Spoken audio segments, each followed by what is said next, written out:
All right, everybody. It's been a long week, and I really haven't recorded fucking anything because I've been working under this car and on wiring the entire week. Everything has been a nightmare.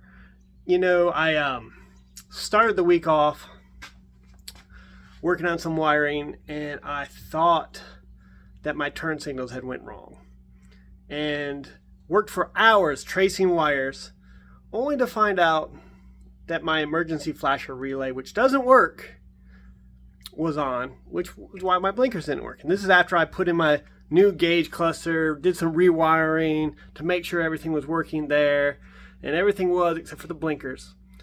Then hours later, I thought putting on that front end had kind of screwed things up for me.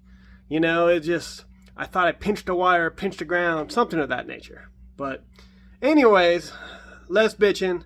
I'm going to kind of try to overview what I've done since I haven't done any recording lately.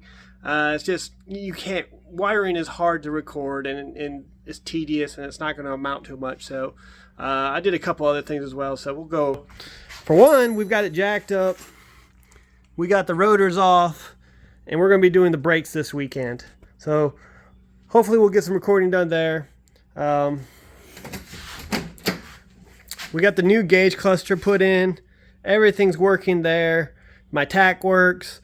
Now all the wiring's good. As you can see, it's a new design, so it's a little bit better. It's easier to see in between, see your speedometer and your tack a lot better. I'm actually working on another design for that.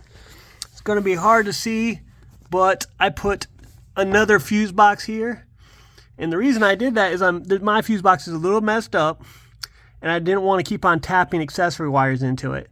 So this powers the speedometer, it powers the halos on this car, and it also is running the wire to the the hazard lights. Because what happened is, it's hard to see up there, but you can see my connection right there. So our accessory connection on our bus fuses is what's powering my new fuse box.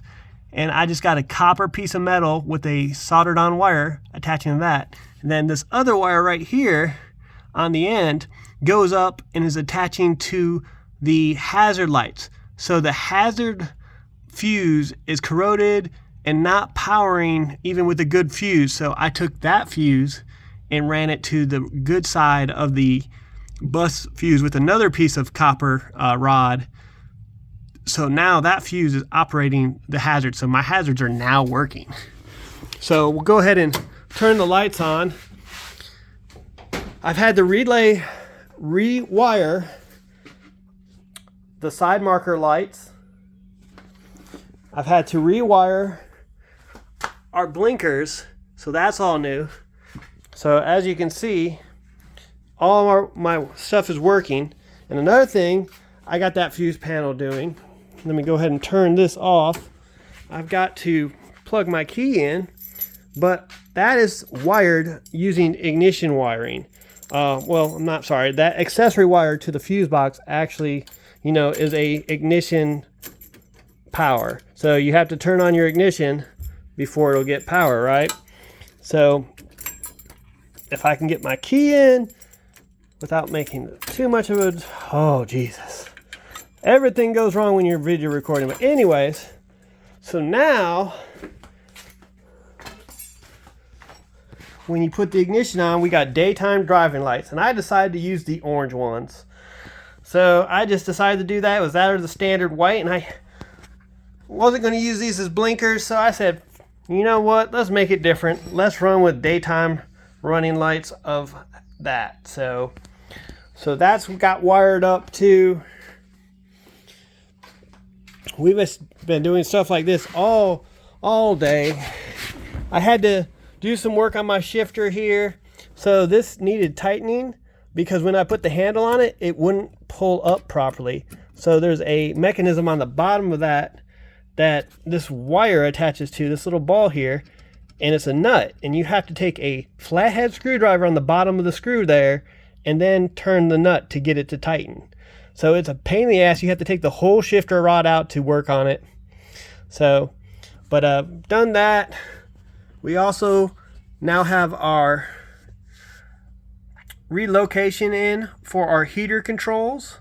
It's not currently hooked up, but I took the time to get that all put in there. It's a little offset. As you can see, it looks good over here, and then I got the holes wrong, I guess, and it kind of twisted the base plate or the top plate bezel and made it a little off. But that's there now, and we'll go ahead and fire the thing up. See, we got our tack working. Get all our red lights working. So it's a new tack, so it doesn't match the other gauges, but it fits and it runs properly, because the Chinese gauges required a different type of signal, a pulse signal, that you don't get off your negative side of your coil. So that's that. And we just been working through this wiring and getting everything up and running properly. The only thing that technically doesn't work right is the brights. It's on when the low beams are on. So either way is an indicator to me. So I know to turn it off. If it's off, it means I got high beams on. So it's a little backwards, but everything's good. We did an oil change as well. We're getting some decent oil pressure now, so that's a good thing too. As you can see, my fuel gauge works. Whoo, starting to run out of low on fuel, so I'm gonna have to take care of that. Good voltage, good GPS signal. I'm getting ready to do the stereo install. I had this cheapo Chinese thing in here that really didn't operate well. So we're gonna replace that, but I had to get a replacement for it because the mounting brackets on it weren't right. So that's kind of the update we have for now. I don't know how much we'll do on our next week's video because of all this. So this is going to be, as you can see, 7 minutes. So this might be a video to itself, just so we don't go too crazy.